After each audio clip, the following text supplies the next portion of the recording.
that's the beauty of our relationship and the way it works in our coaching style, is that we are messing people up because we're asking them to come out of a comfort zone.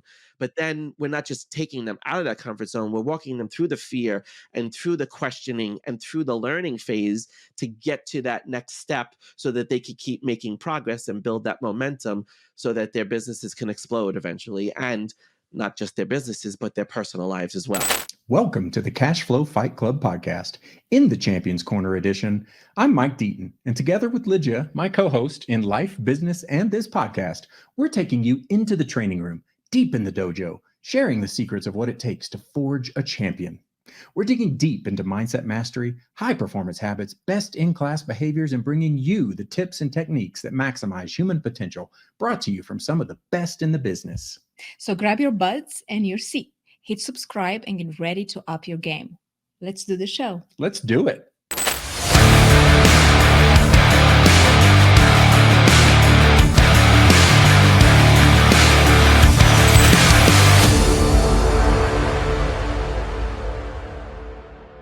Are you a business owner or entrepreneur looking to up your game? Or maybe you're working in a 9-to-5 job, just dreaming of a side hustle or starting your own business. Well, today we have an exciting episode of In the Champions Corner on the Cashflow Fight Club podcast. Two gentlemen, Adam Thomas, Tom Marino, have partnered together to form Atomic Business Coaching. Their coaching service combines the best of business and operations coaching, as well as mindset and the mental game that's required to run a successful business.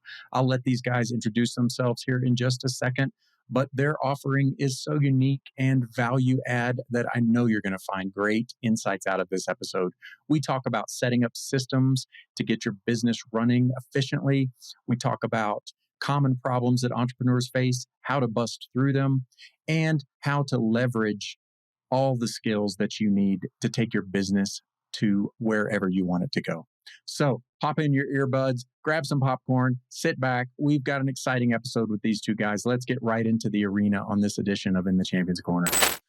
Tom Marino and Adam Thomas, welcome to the show. We're glad to have you on. Thanks for having us. We appreciate it. I've been really excited about this one because we've obviously listened to some of your podcasts and we enjoy what you're doing. We think it's such a unique and fun way to go about putting people out there in the world and allowing audience members to find new stuff. So kudos to you guys for doing this. Well, thank you for that. Thank you. It's been a journey, as you guys as podcast hosts, I'm sure, are aware of. We thought of this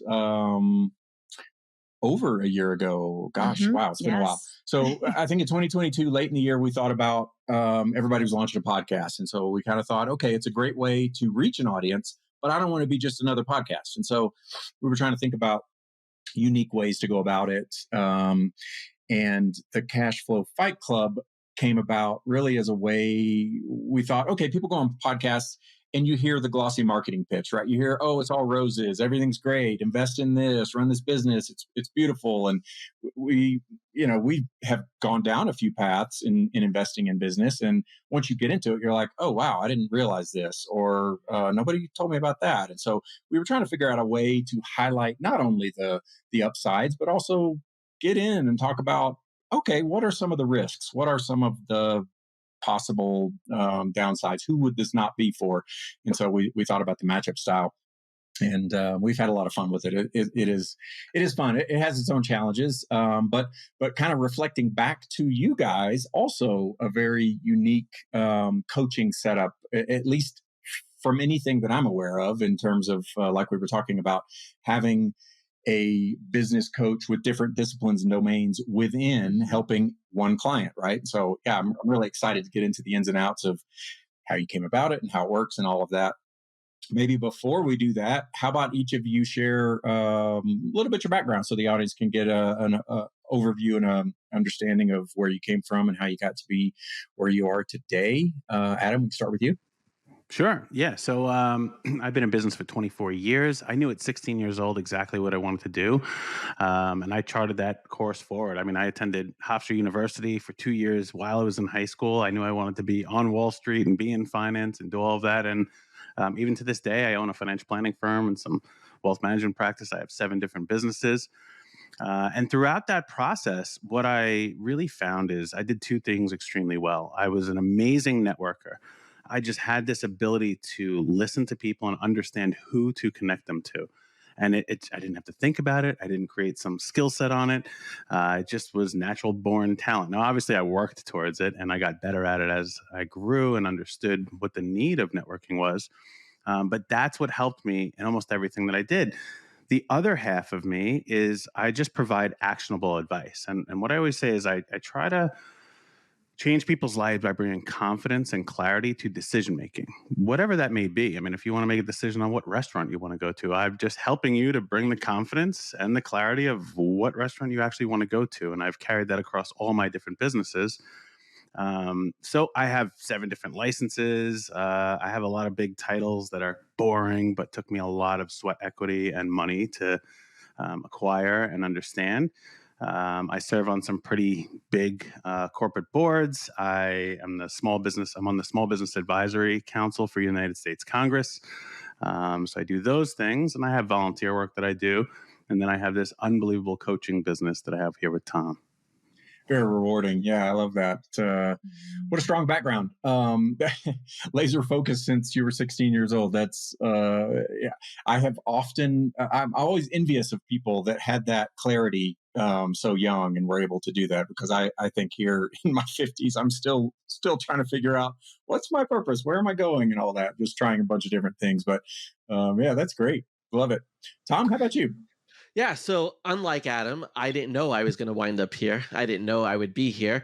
But the bottom line is I went into healthcare as a physician assistant in 2001. I started practicing medicine.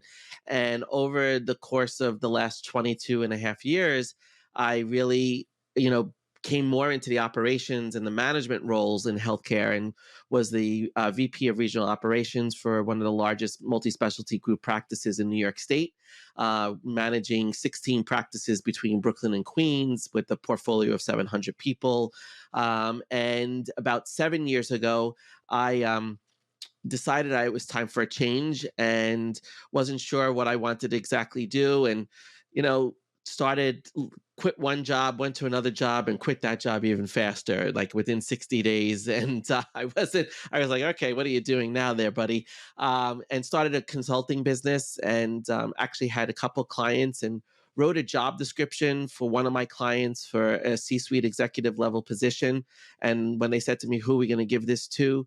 I said, you're going to give it to me, and you're going to pay me this much, and I'm going to do it 3 days a week. And it worked out. And for 6 years, I did that in a suite role for a major health center in New York City that provided housing and healthcare to the homeless. And I did that.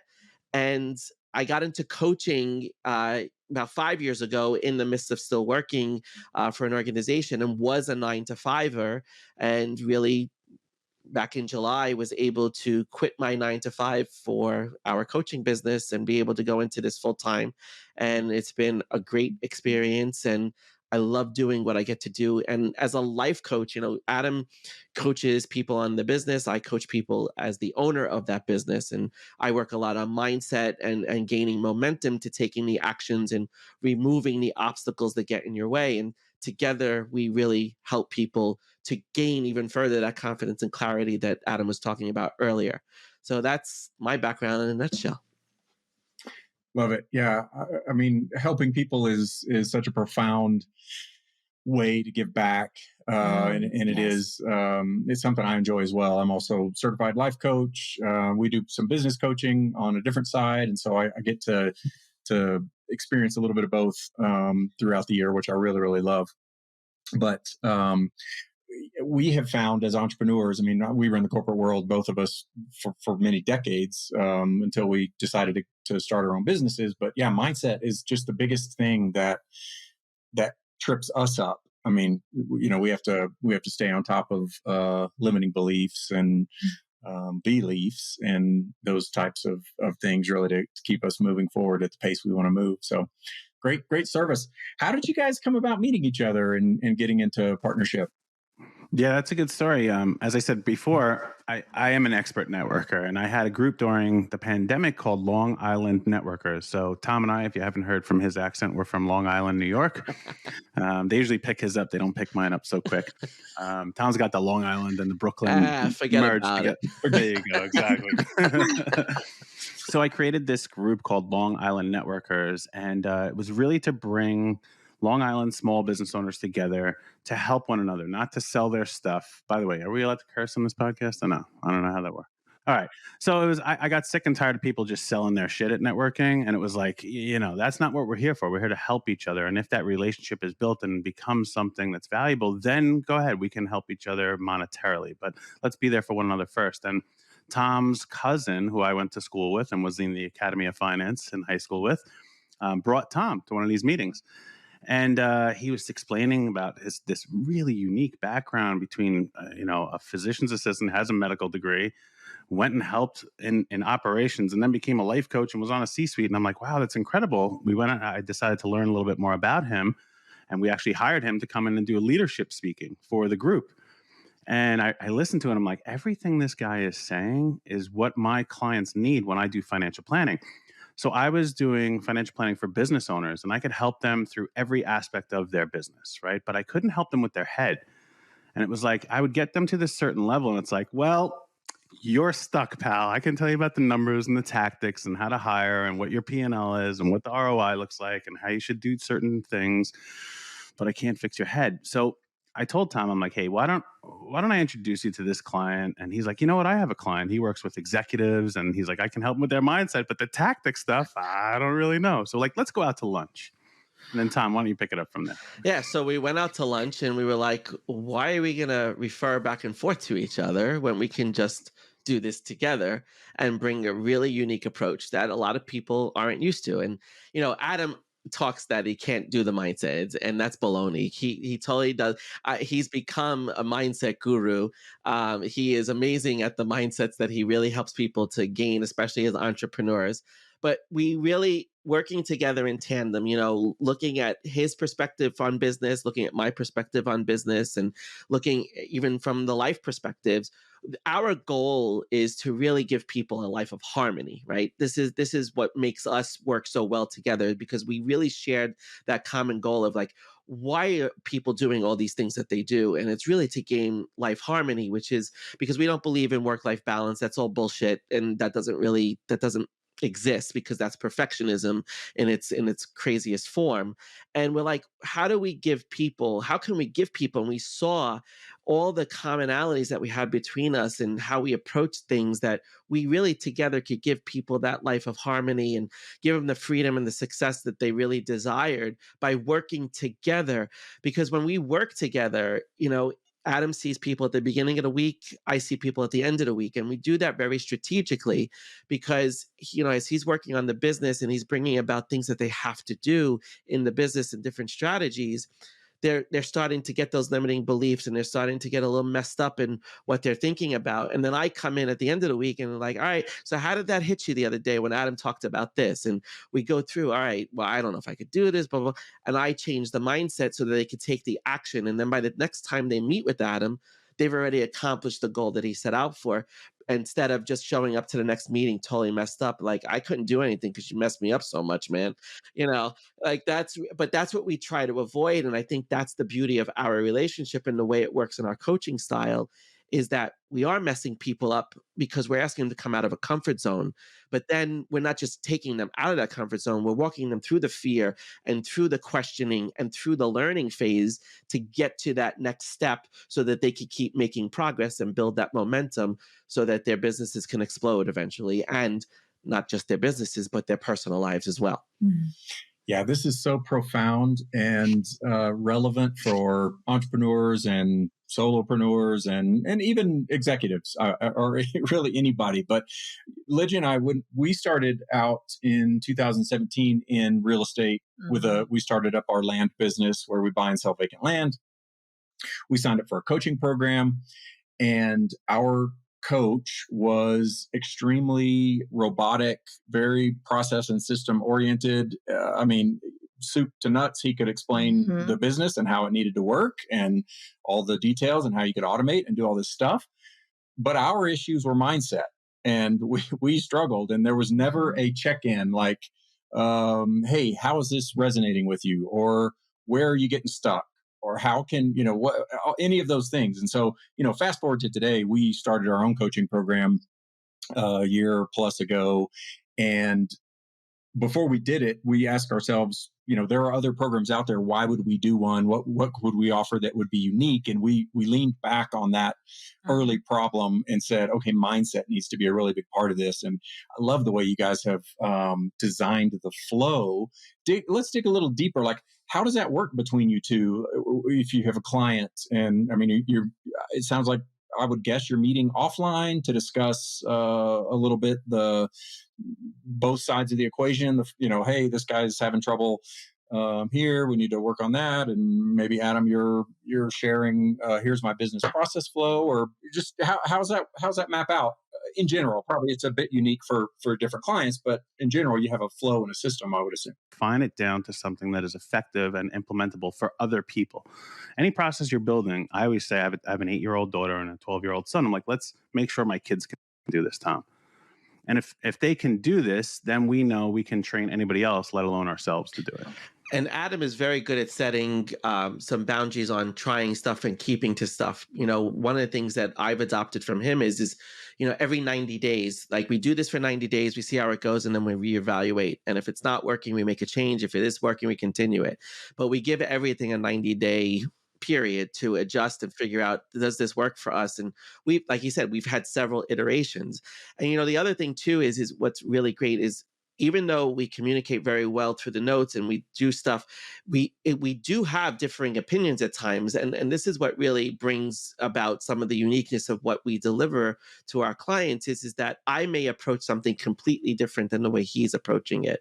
And he and I will go back and forth sometimes to say, you know what, no, I really think this is the better approach. And sometimes one of us has to acquiesce to the other, knowing that we're trying to get to the same place, but we're just going to use his roadmap or we're going to use my roadmap to get them there, because one of us feels really strongly that this is the right way to go. And this is why approaching it from two very different perspectives really brings a very different, you have two people working for you. You didn't hire just one person. You got these two people who are looking at you so differently and can really bring out the best in you. And that's really the selling point to a lot of people, is you're not getting that from anywhere else. And no one else is doing that and communicating at the level that we're communicating. Like, we'll put very boldly in our notes, bold and purple, because that's what we do, is, Tom, work on this with them because I really see this as an issue. And I'll go back to Adam and say, I either have nothing for you to work on, or I need you to work on this and make sure that they suck to this, because if they don't stick to it, then I have to go back and readjust what I'm doing with them. So it really works extremely well, but it did take a while to get to that process because we iterated it several times. And one of the other unique parts is we really don't agree that often. And I think that's the value that we bring to our clients, is that we have to come back, and Tom and I need to find a consensus of a path forward that's in the best interest of the client. A lot of times when you work with one single coach, it's kind of like an echo chamber, right? And I'm not saying they do bad work, but they get kind of caught up in, like, you build this relationship with the person and you want to see them thrive and succeed and everything else. And Tom and I want that, but we also want our ways to kind of work better. So we're in a little bit of a competition, like, no, I think you should do it this way. And Tom's like, no, they should do it this way. And then we have this uncovery of this third way. And it's like, oh, if we blend what you're doing and what they're doing, and based on what happened with them, if we take them down this path, they'll be more successful quicker and for a longer period of time. So that little tiny piece I've found has really opened up more opportunities for our clients to succeed. Mm-hmm. That's wonderful. I'm really curious, and do you mind elaborating a little bit at a high level? What is your strategy for bringing clarity to your clients? Yeah, so we have a methodology that we use called Believe, Behave, Become. And what we say is, you first have to believe something, okay? And when you finally gain that belief and you can do this thing, you can accomplish this thing, or you can be this person, okay? Then what you have to do is behave like that. Okay, so that's really where I come in, is I have to help you to behave this certain way, but I can only take you as far as what your mental roadblocks will allow you to go. And then Tom will help you to overcome those old beliefs so you can start behaving this way. And if you believe in something and you behave like that, well, the ultimate outcome is you will become that. And it's our philosophy is business and life are simple. They're just not easy. And what most people do is they overcomplicate their business. And it's usually for a lack of competency or a lack of knowledge. And they put all these bells and whistles inside of their business and it looks good on paper. But it's already not going to be easy. So now when you add the complexity to the very, very difficult task of being an entrepreneur, running a business and wearing 17 hats all at once, you're not going to be very effective at it. So everything that we do is trying to simplify it because we already know it's going to be very, very, very hard. So that's where our philosophy comes from. And our methodology has really allowed us to deliver that based on our whole philosophy. Mm-hmm. How have you guys found working together as partners? Lidge and I certainly, we have areas where we're strong personally, and I mean, obviously, you've subdivided your roles in your domains of expertise, but beyond that, right? You have to run a business, and so you set goals and check progress and adjust and do all those things. How's that process for you guys? And partnership is something that both in the world of investing and in the world of business is, I would say, the most, if not one of the most critical aspects of things, right? If you're making an investment, there's a lot of vetting that should go up before you just give your money over or to a financial planner or whatever, right? I mean, you're essentially bringing in a partnership or hiring a coach or something, but in business, it's even a little more essential. Sometimes those partnerships are harder to get out of than marriage in a lot of cases. Yeah. But, so first of all, we didn't just create a partnership. There's working in the business, which is our dual roles of coaching, which we've done from day one. And then there's working on the business. When we were working on the business, we dated for about a year. And, we had money flowing in, but we did not form an LLC or now we have what do we have? An S Corp, C Corp, S Corp. Now we have an S Corp. We didn't have that formally established right in the beginning. We're trusting enough of each other, okay, to say, all right, when the money comes in, we'll disperse it the right way. But that was working in the business. When we decided to work on the business, this came from my background. And I'm like, hey, we're going to sit down and we're going to decide what our roles and responsibilities are. They're not equally shared. And Tom, after I'm done with this, maybe you could talk about partnerships and equal share and how that all works. So what we had to decide is who does what and where are areas of expertise? What do we really love to do? What do we hate to do? How do we delegate that? And in the beginning, it was only 2 people that we could delegate to, Adam and Tom. There were no other people. And this is hard pill for most partnerships to swallow because they come into it with like this equal share. And Tom and I own 50% of the business each, and that will never change. Okay, unless somebody wants to buy us. If you're looking to buy a business, we're always up for sale. Okay? I would hate myself if I didn't say that. Someone's going to call us. You got to right? say, like, how much? You're right. Yeah. How much? Yeah. It's all for the right number, though, just like land, right? Yeah. There's always a price, for sure. Yeah, there's always a price. So what happened is we sat down and I said, listen, the way I'm a crazy person, okay? And most entrepreneurs are crazy. Like we just adapt and adopt our own brand of craziness, and the people who work with us and for us usually buy into that as well. So I said, I'm a visionary. I have to think. I have to move really, really fast. I said, but the problem is I can't keep that all together. And we looked back at Steve Jobs and Tim Cook. And Steve Jobs, he's like, listen, I was nothing until I met Tim Cook. And his premise was like, I'm a visionary and I can come up with the ideas and I can generate the revenue and everything, but I can't let the trains run on time. And Tim came in to make sure the trains of Apple ran on time. And when we looked at Atomic Business Coaching, it ended up that I'm going to be the crazy person that's going to have these ideas. But if Tom doesn't keep me on that track, we won't do anything productive. So he had to become the COO, Chief Operating Officer of the business. And I had to be the CEO. Now, our business cards don't say that. Even our articles of incorporation don't say that. But when the frame of mind comes in is what is our main job? And my main job is the CEO, which is to generate revenue and development of the product, the process, and the people. His job as the COO is to make sure all those trains run on time. That's it. And once we realize that, it's like, okay, now we can effectively run a business as a partnership. Yeah.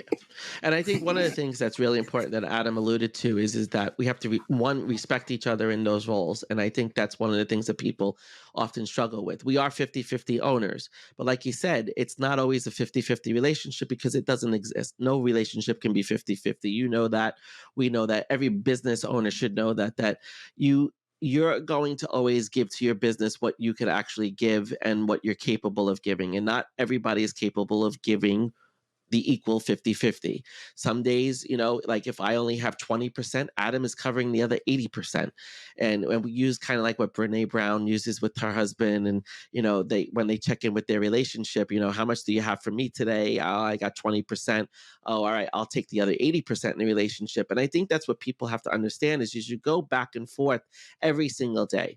There are days like when he's on vacation in 2 weeks, he's away, or 3 weeks from now, he's away. Well, a lot of the stuff that we're going to do is I have to make sure things are running. If sales calls come in, if things happen, I'm going to be involved in that because Adam is away and we respect each other's time away. Even though he works a couple of hours every time he's away, we have to respect that each other is going to pick up for each other. And that's really what we mean by it's not always equal, because it can't be equal. It's not possible. We're human beings and nothing could ever be 50-50. And I think that's one of the hardest things that people, especially we see this with our husband and wives and our, spouses and partner kind of relationships that run a business, right? We have a couple that we worked with that run their own restoration business. And, she was very resentful that he was out doing certain things, and he was resentful that she had time for the kids. And we had to bring those two things together and really clarify the roles and say, listen, this is your role in the business. And then you have to take the hat off of the role that you fulfill in the business and put your spouse hat on and recognize that you still have to have your marriage as well as your business. And it comes into play all the time. And that's why relationships are it's really important to understand the person that you're getting into business with. And Adam and I spent that year really just understanding each other, learning about each other, and we do things so differently. I am not as tactical and detail oriented as him, but he respects that in me, that I'm not, that's my process and that's my way until it screws him up. And then I have to be more detail oriented. But I think that's what anybody, you have to see what that person needs. So my job in the business is to make sure that Adam has everything he needs to get the additional revenue into the business and do the business development side. And if we don't do that, if I fail in doing that, then the business will fail because I didn't give him what he needed. And vice versa. If I need certain things from him that he's better at that I'm not good at, well, then I go to him and say, I need you to do this because I don't know how to do this. And that's what we do. That's a key point I want to bring up is, while we have established these roles and responsibilities where we're at the top of that position's org chart, I am underneath him as the COO. So when he's making sure all those trains run on time, doing all the operations, I work for him. Okay. So I may think I have this title over here. It's all bullshit because we're a partnership, right? And when he says, all right, for the operations side, Adam, you're doing this, I don't ask questions. I do my job. Vice versa. If I'm in there developing product, process, people, and I say, Tom, I need you to do this, there's no question. He's like, okay, I know that's on the other side of the business partnership, but I work for you at this point. And that's what support is. And that works in marriages, that works in being a parent, and it is a necessity in business. Yes. Yeah, it really resonates. I would say a lot of what you said between what we have done as well. Our partnership is very successful because of many reasons, but in a lot of ways, we complement one another in terms of skill sets and domains. And then we also defer to one another whenever, as you just mentioned. I really, as you were speaking, I think it circles back to the comment you made earlier in the podcast about the words balance versus harmony, right? There's not going to be a 50-50 equitable balance in any partnership, be it financial or time or whatever, right? Resources ebb and flow. There's times when your one skill set's needed more and another takes a back seat. And so I think a lot of things you said there in terms of, one, just setting a perspective on what is the purpose of the business and are we aligned in going after this objective or these objectives. And then from there, you can subdivide, okay, these are the tasks that are going to get us there. who's leaning into which. And then, it comes down to really just communicating and being able to be open and receptive and I guess receptive is probably the best word to the needs of the moment, right? Hey, just like you said, if the train's got to run on time, then you're deferring to Tom, and if there's other elements of the business that Adam, you're designing, then Tom kind of listens more intently. I really love what you guys said both, because it doesn't seem like there is any scorekeeping in your relationship. Because many times I think that in marriages, partnerships, the scorekeeping is one element that can really destroy a relationship, where we keep score and we have this chart of how much you did that day and how much I did that day, and just coming together and meeting each other in the common place for success. It's wonderful. Yeah, I've told Tom this a few times in all my business ventures that I have, 7 that are successful, many others that have failed. He is my greatest partner. And the reason why is he has never been defensive.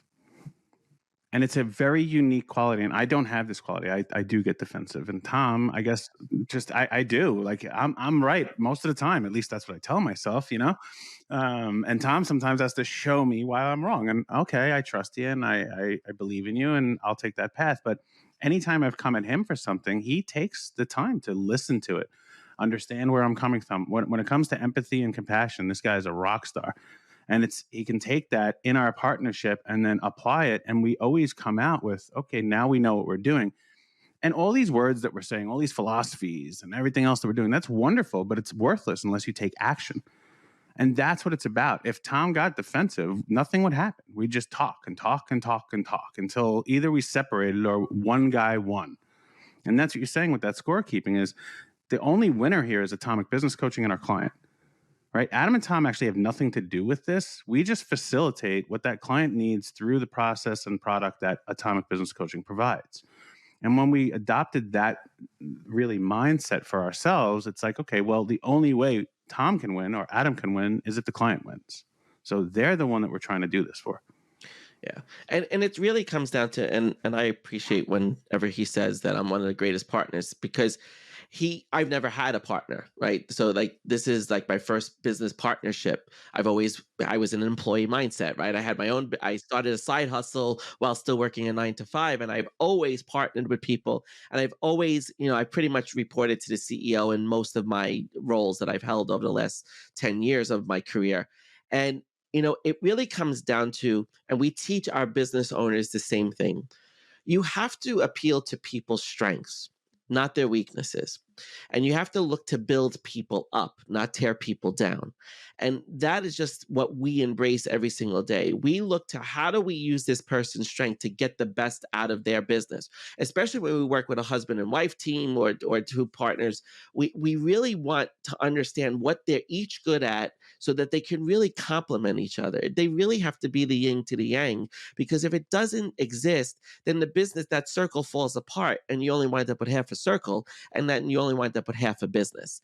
And every CEO that we create and we develop, the goal of that is that they're a conscious leader, number one, that they're very aware of themselves and the role that they play in starting the fires in their organizations, and understand that they have to sometimes take a step back and look at what role they played and hold themselves accountable.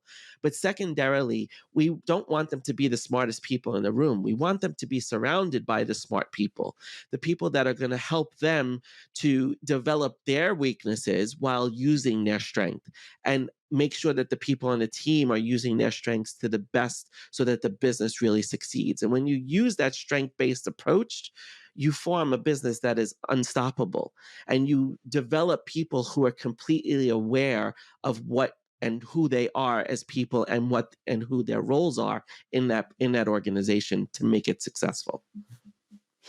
Yeah, it's so true. I was thinking about our own relationship, and whenever we're on podcasts and we talk about working together as husband and wife in the business, but Lygia is also a very non-defensive person and a very receptive, and I can get defensive as well. I mean, I come from that background, but We have that good You're dynamic. crazy like me. Yeah. But you need those two roles in almost anything. Yeah, for sure. It's like, but on top of that, we also have like I enjoy being very creative and coming and looking at how to solve problems and how to arrange businesses in different ways, and even the process flow and systems I really enjoy. But once it gets down to a certain level, I check out. Like I'm like, okay, I can't get into the minutia of all of this, and that's where Lygia excels. Like she likes to take tasks and just dig in and get things done and see it through the finish. And so we have a really good dynamic in many ways in that way. So it does work very effectively. And at times it feels like Mike, I look at him as my boss. Like I put that hat on and I don't mind working and doing the tasks and even look at him as in that way, which helps us a lot. Yeah. So this times Tom gives me more of an operational task, and like I'm proud to present it to him. Like, look what I did. Look what I did. I actually did it. And he does a very good job. At least that's what he keeps telling me, so I keep working. So you guys are coordinatedly dressed in your purple sweatshirts, and I think on some marketing media and materials, I see this purple collar coach. Give us some flavor on what the purple collar is. Yeah, we never heard of it before. We didn't know we were working with these people, but Tom and I are very good from my background of going in and at least quarterly assessing who we're working with, why we're working with them, how they came to us, like how did this come about? We didn't magically get here. Why is it here? And when we did that a couple of quarters ago, we were doing client avatars, and as we drew them down, we're like, there's a lot of commonalities here. And the commonality was that the majority of our clients, they previously worked at a company. They realized that they were more effective or efficient than their boss, and they decided to go out on their own. So that was the first thing. Like, okay, they have transitioned, and that transition was usually between 2 to 5 years ago. It was all within that same range. Like, okay. Second thing was they hit this ceiling, right? And they were the most successful they've ever been in their lives, but they were paying themselves the least amount of money ever. So they were overworked, underpaid, but it felt good, right? It was like, I'm producing something pretty crazy, but they're stuck at a point where they were actually considering, can I go above this, or do I need to close it and go back to work for somebody? So that was the second thing. And the third thing, which is the reason they got stuck, was they were these purple collar professionals. And again, we didn't know what this was, but what that means is that their industry has both blue collar and white collar aspects in order to run the business. So you can think of an architect, right? They have to actually have a profession where they went to school and they understand how to do blueprints and they can abide by all the building codes and everything else. But then they actually have to go on site and put that building together. Okay, we have physical therapists where they have a medical degree, but then they have to put their hands on the patients and actually manipulate the body. Well, what we realized was in order to do the blue collar and the white collar well, you have to have an immense amount of focus. And when you add the third layer of now I'm a business owner in, all three of those suffer, right? So what we realized is these people were getting stuck because they were spreading themselves way too thin, and they hadn't yet decided, like Tom and I have, of what is your priority? What is your main role in this business? Are you going to run the business? Are you going to do the blue collar stuff? Or are you going to do the white collar stuff? And what we say is we'd like you to drill down to get to one of them and delegate the rest. That's what a business is. You shouldn't be exchanging your time for money over and over again. It can only go so far. But there's a passion you have or an excellence you have. And we have a maintenance company. They do fire, water, and mold damage. So your house burns down, they come and they clean it up and they rebuild it. This gentleman was doing it his entire career. And he was so good at it and so efficient at it. But then when we built his business and he realized, like, okay, I am purple collar, I can't do all these things. His area of expertise was relationship building. Like, he closed so many jobs because people liked him and they trusted him. And he could just naturally make you, like, when we have meetings with him, we're like, oh, we have to go, Josh. Oh, man. There's something about him that he just has this amazing aura and this character about him. And when we told him, like, hey, how much business development are you doing? He's like, well, Google's doing it for me. I'm like, well, what if we tried just a couple of times, try and go out there and just talk to the people? Well, they took their company working with us from 0 to 600,000 in the first year and 600,000 to 3.3 million in the second year. And he no longer does anything except business development. He sees his kids more. He spends time with his wife more. He's much happier. He's much healthier. He's much wealthier. And it was all because we found his purpose in life. And that's really what we're trying to help people do, is find that purpose. And then if you can align your actions to it, that's when you finally realize success and freedom in both business and life. And that's where that came out from. Love it. Yeah, that as business owners across the spectrum, we have a tendency to become our own bottlenecks. You know, we just hang on to tasks, too many things, wear all the hats. And Lidge and I struggle with this. Just a scarcity mindset, I would say, or some kind of a limiting belief where, you know, we just hold on to too many things thinking, well, what if I pay somebody and they don't do as good a job? Or also this you mentioned it a few times throughout the podcast, but something I really like, and I've been working on myself lately, is this concept of iteration and a certain amount of flexibility, right? Like you guys have a 90-day check-in where you're on, you know, you set something and do it. And I don't know what this is in my mindset, but a lot of times I think, okay, first of all, I have to take enough time to design the perfect whatever next step.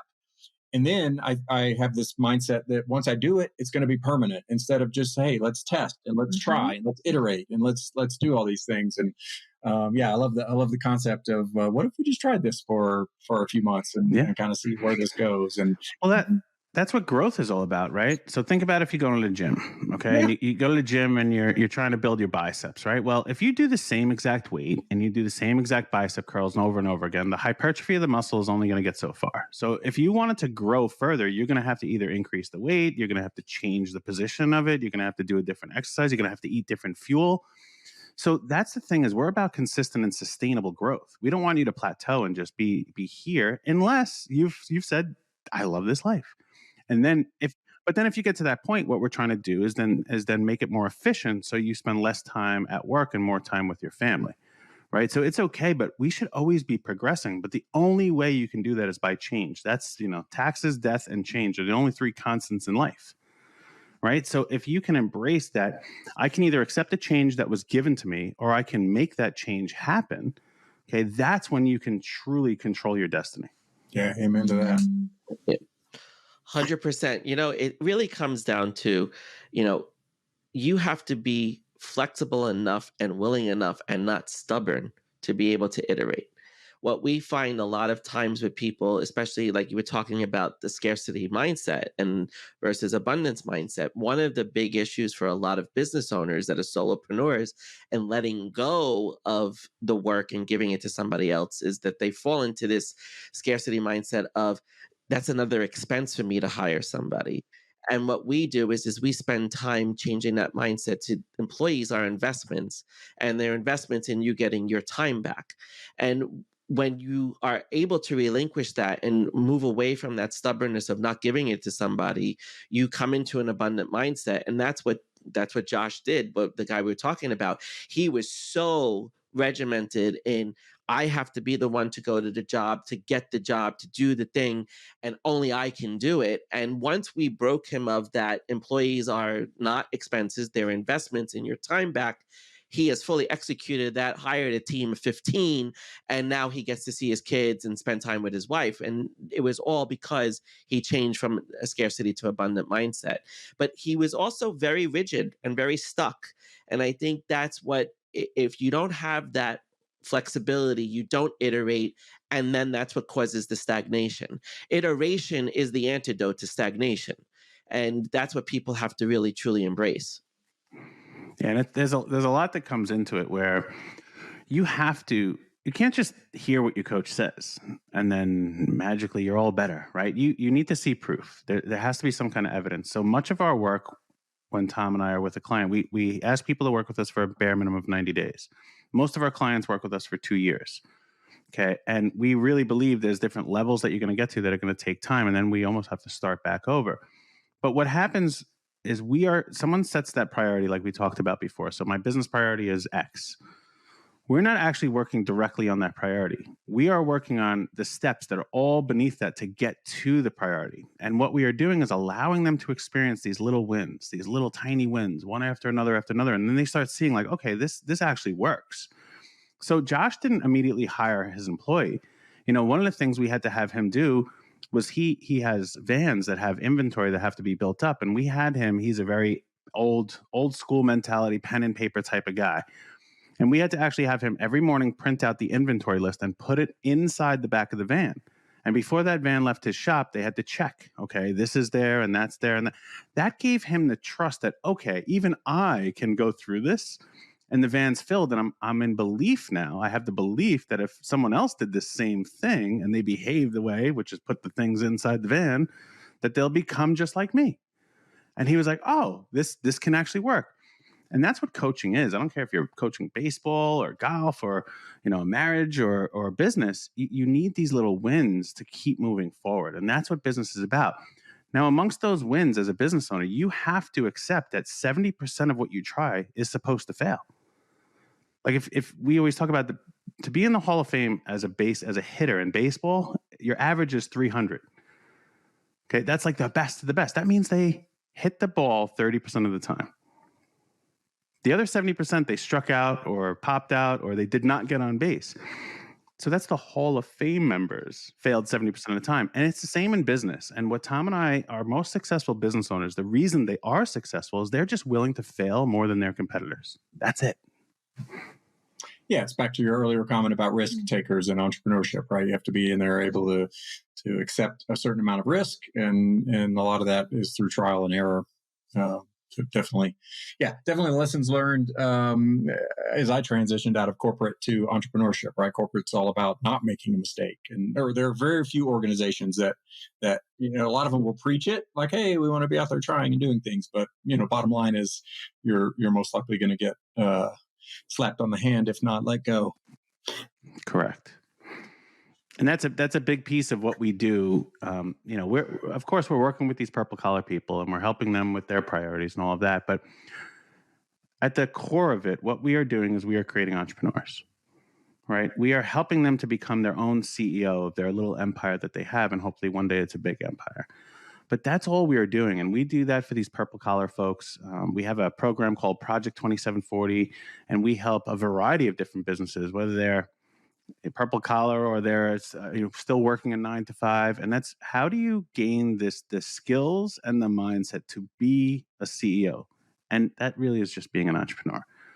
And it's these little things that you have to embrace and actions you have to take, the mindset you have to have in order to take those actions. And it's a very cyclical upward spiral if you have that. But they don't teach this anywhere. It's not taught. It's only through experience that you actually have this. Very true. Yeah, I wanted to ask you, where do you guys see with the people that you work? What are some common traits of people that have success and experience breakthroughs? You mentioned the willingness to fail, but what other traits do you see? Yeah, I have one big one, and we have a podcast on it somewhere. I don't know what episode it is, but it's when they finally embrace that this is work and the work sucks.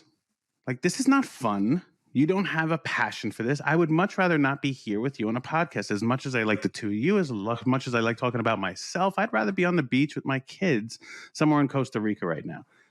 So this sucks, right? And we all trick ourselves into, do what you love and you'll never work a day in your life. That's bullshit, okay? The people who say that, it sucked for about 2 decades before and now they're here, okay? Or they really do love what they do and they don't make any money doing it, okay? So you have to embrace this, that this is work. It's you have put this on your shoulders. You have chosen this. No one forced you into it, but it's going to suck for about 90% of it.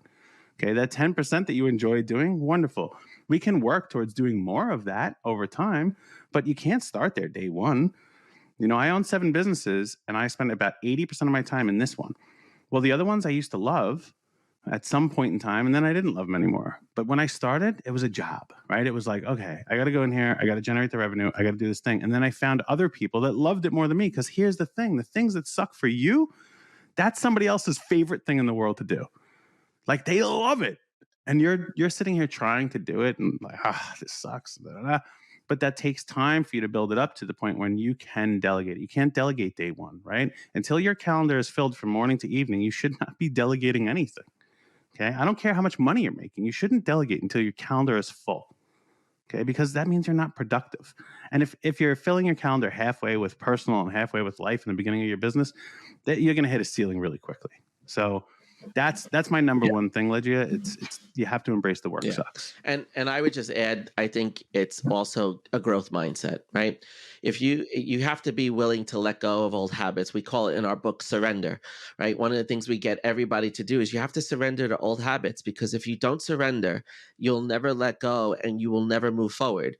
And I think that's one of the things that makes most people successful. But again, that comes through seeing the proof, seeing the evidence of the work. We have 3 rules, show up consistently, do the work, and trust the process. If you do those things and you let go and you do the hard work and you just trust that it's all going to come together, that's going to make you successful. But it really is in doing the work and embracing, like Adam said, the work sucks and you've got to embrace it and do it. But you have to do it from the standpoint of understanding your purpose and why you're doing it, because why we're doing it is what really is ultimately important. Why do we do this?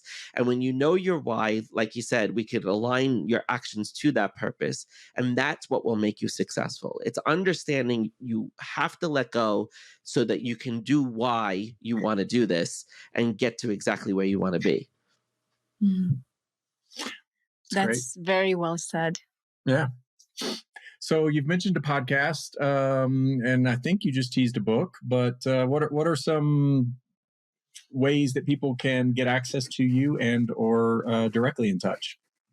Yeah, the easiest way is our website. It has everything on there. So it's atomicbusinesscoaching.com. Again, that's atomicbusinesscoaching.com.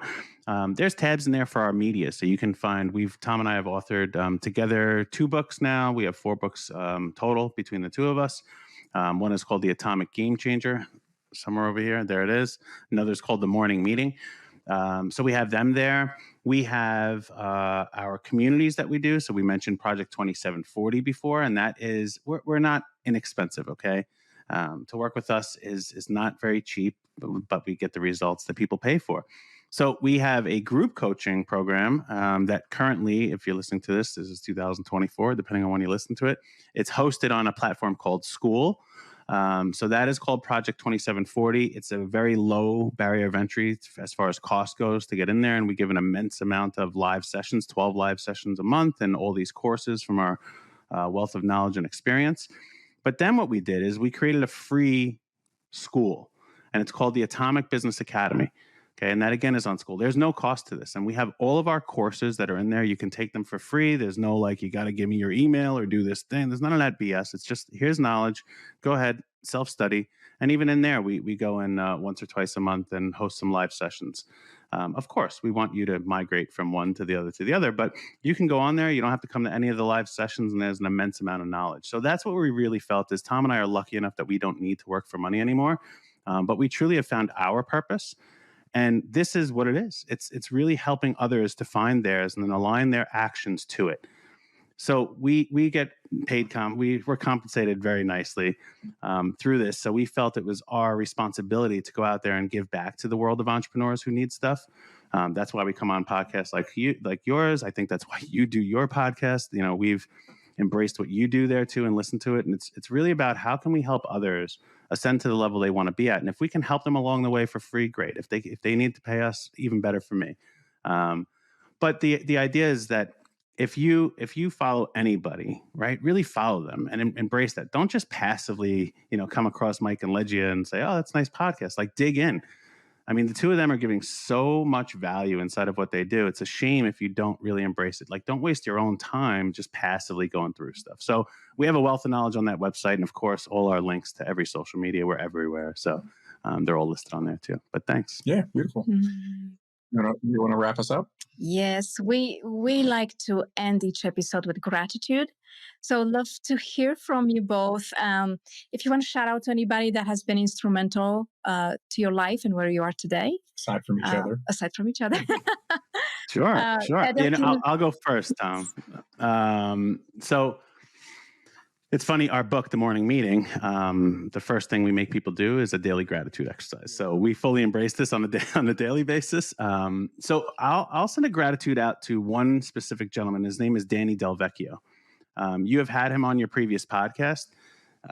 He was our very first client. Without him, I would not have a business with Tom. We gave him our services completely for free as our guinea pig, our alpha test, and it worked. And he has forced Tom and I onto LinkedIn, very, very reluctantly. But I would not have met the two of you if it wasn't for LinkedIn, if it wasn't for Danny. So it's just like Tom said, you have to have that growth mindset. And I am grateful for people like Danny that allow me to get over myself and my ego and have that growth mindset and try new things. Beautiful. Yeah, he's a great resource. Love that. How about you, Tom? So this is going to go all the way back to the first physician that I worked for. His name is Dr. Morris Chariton, and he is someone who taught me how to be the excellent diagnostician that I was. But the bottom line is that has helped me in everything that I've ever done, to be someone who, like Adam said, like listens to the situation and tries to take action based on that without getting defensive. And that really came from learning from him on how to listen to people as I was taking care of them, because I worked in pediatrics and had to listen to many parents and many parents' issues and try to help them get through their own crises.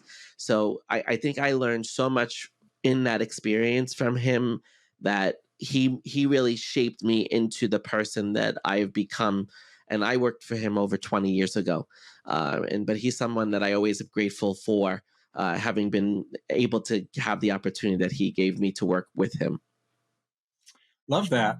Well, Tom and Adam, we are grateful for you guys for coming on the show, for sharing some expertise, for sharing your time, and giving back and all that you do to help other business owners. So all the best in 2024. We'll link a lot of the contact information that you just shared up in the show notes, but wish you both the best. And you're doing some great work. So many thanks. Thank you for having us. Yeah, you bet. Thank you. Take care. For those of you joining us today, we hope you enjoyed this time in the Champions Corner as much as we did.